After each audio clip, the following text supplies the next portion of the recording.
Welcome back, and thank you for joining us for our highlights of the 12th Festival of Pacific Arts. Papua New Guinea, also affectionately known as PNG, is an island rich in diversity, evident in the more than 800 languages that exist in the island nation.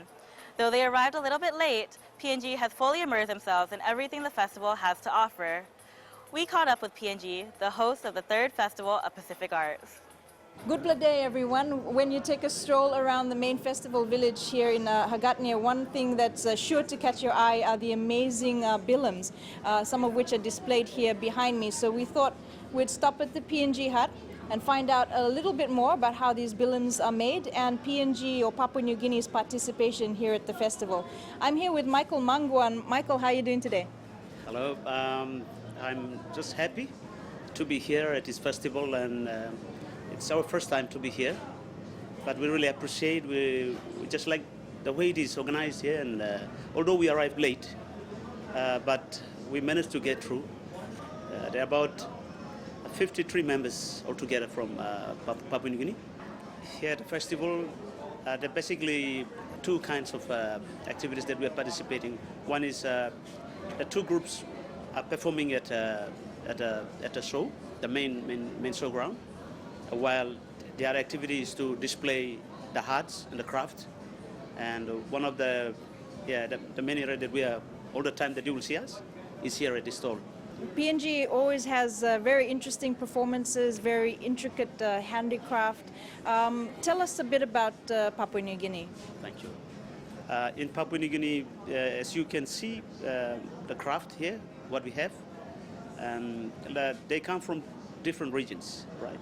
Like in the country, we have almost 800 different tribes, different languages. It's a multicultural country, Papua New Guinea. And as you can see, the products that we have, they're all hand-woven. They're from different regions. Like the baskets here we have from the highlands of Papua New Guinea. And you can see the baskets made from the cotton. They're from the highlands. And when you see the other billums, they're from the coastal. So how can you tell the difference between the different regions? Is it in the colors and the patterns that they use, or in the way that they weave?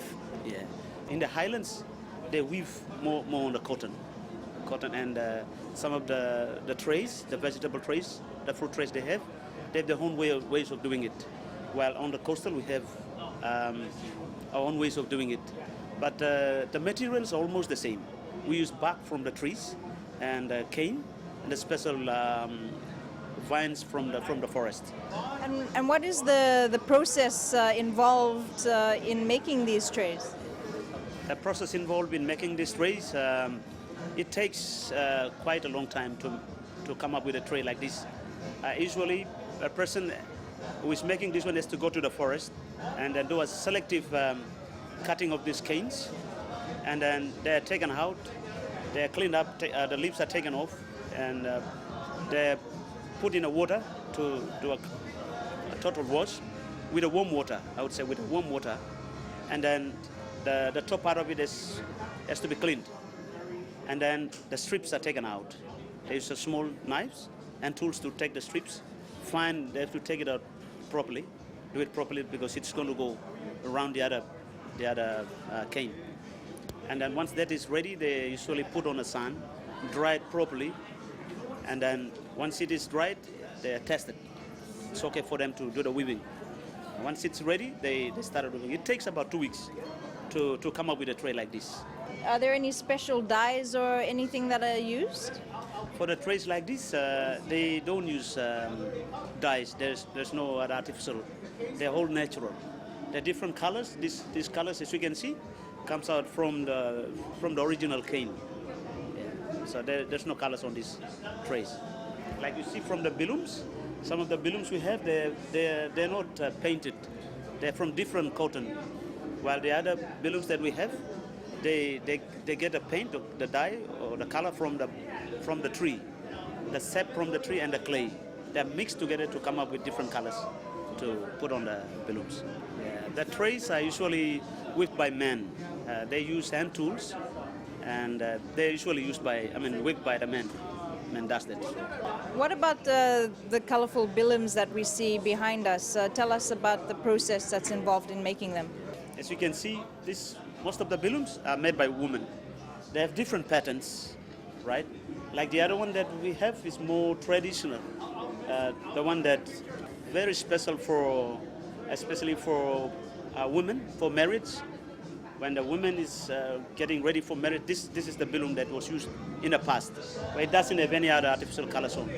It's natural colors from the way it is woven, and it is used especially for the bride price ceremonies. What do you think of the Festival of Pacific Arts and bringing all the Pacific Island countries and territories together to share our different cultures? Yeah. Like for us coming here, we find it's really interesting. Like we have to say what Papua New Guinea has to our Pacific brothers, island countries. Like some of the cultures are probably the way we see it, they're westernized, they're dying away. So, but Papua New Guinea, I believe we still preserve. Now we'd like to share some of what we have. Probably it's dying out in some of the countries in the Pacific. They have to revive. So that's why we are here. We have to tell them now we have to, bring back our culture back.